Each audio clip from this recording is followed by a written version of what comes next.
All right, what up, y'all? First movie review on the Filmatic podcast page. This is your boy Nahomi, aka the Film God. Just gonna give my brief overall opinion on this film. It's not gonna be too long winded.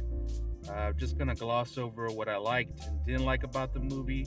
So please share, like, and subscribe, and enjoy the review. So I liked how the film started off a couple weeks after where the previous film Split left off, especially for me because I watched it before I saw Glass in theaters. Now, this is a spoiler review, so if you haven't seen the film, please do. The way M. Night opens the film up with Kevin's split personalities, Dennis and Patricia, having a conversation while the credits roll is simply masterful. I personally like when directors take that approach. It's an interesting way to grab the audience's attention early on, which is why I make it a point to have asses in seats nice and early in the event that takes place. So moving on to the opening credits, we see David Dunn, aka the Overseer, really step into that role of hero or street vigilante. The shot of him about to serve justice to some punks who try to gain clout and viewership by filming themselves playing the knockout game, which I never understood why niggas thought it was a cool thing to do. You couldn't play that game where I was from. And I thought it was a compelling move on M. Night to examine that about how society is at the moment. You know, the lengths people will go to gain popularity and money is staggering, and I appreciate how that was highlighted. So kudos to M. Night. The next bit I found intriguing was David's security business that doubles as his headquarters, where his son Joseph takes up that mantle as Alfred to the Overseer's Batman. What the film really does well in this scene is the fascination behind David's vigilante persona. You know, the following he's garnered via Twitter or Facebook with posts about his sightings add to his mystery, and that's a nice build to what he's been doing since we last seen him in The Unbreakable.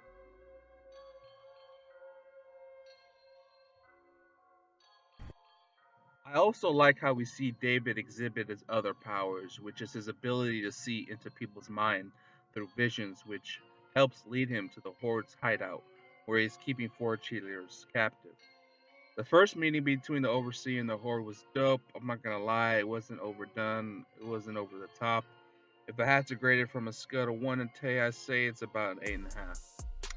Now, we don't really get to see the fight between the two meet its full potential because it's interrupted by the new character to this trilogy by the name of Dr. Ellie Staple. I sort of have mixed feelings about her character, and I'll delve further into that later on. Initially, I thought she was a bit overzealous in trying to make David and Kevin believe their powers weren't real and that it was all in their heads, which was annoying because that clearly was not the case. But I did like how she used their perceived weakness against them, with David being sequestered in a room with a high powered sprinkler system because of his aversion to water, and Kevin in a room with a system of flashing hypnotic lights that force him to switch between personalities. Elijah, who you all remember from Unbreakable, is also being held at this facility, and we see his intellect and intelligence is still very much intact, even despite their efforts to sedate him and even lobotomize him. It's clear he has the upper hand like a true mastermind, an evil one at that. Samuel plays his part beautifully, and it sucks he doesn't get his just due in the final act of this film, along with David and the Overseer. Seeing Elijah, aka Mr. Glass, work his magic over Kevin was to be expected. I think most people will have caught that from the trailer. I thought the execution was good.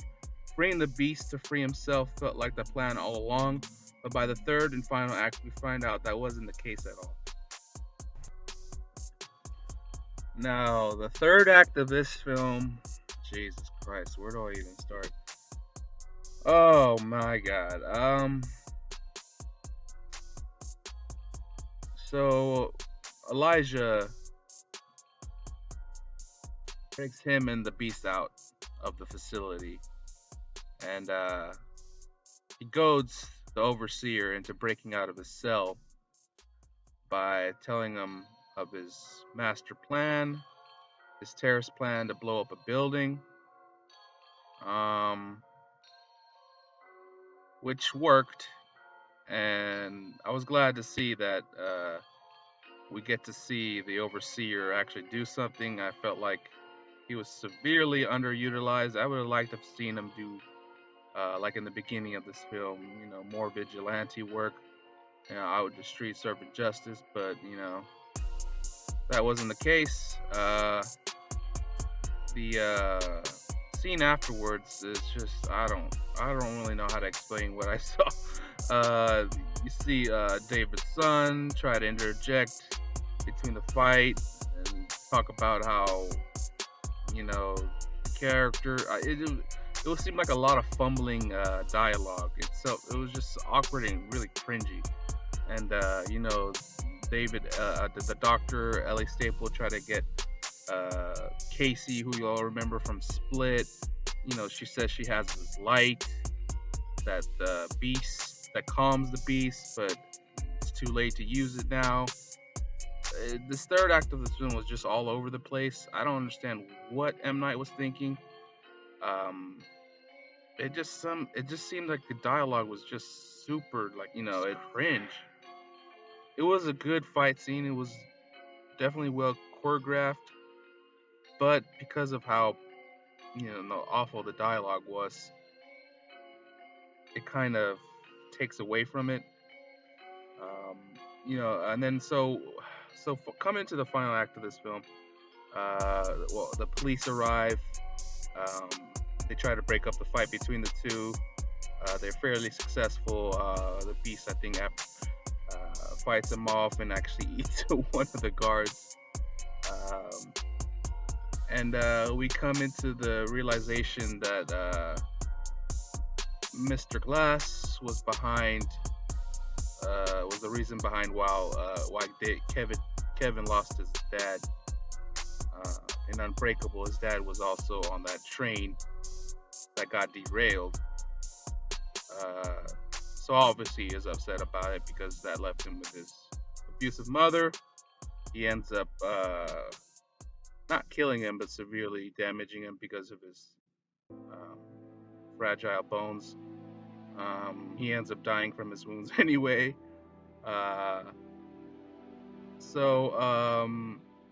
We come to find out that this doctor really works for a secret society, which is their aim is to kind of stop the world from knowing that people like David, Kevin, and even Elijah exist. Their sole mission is to make sure that doesn't happen.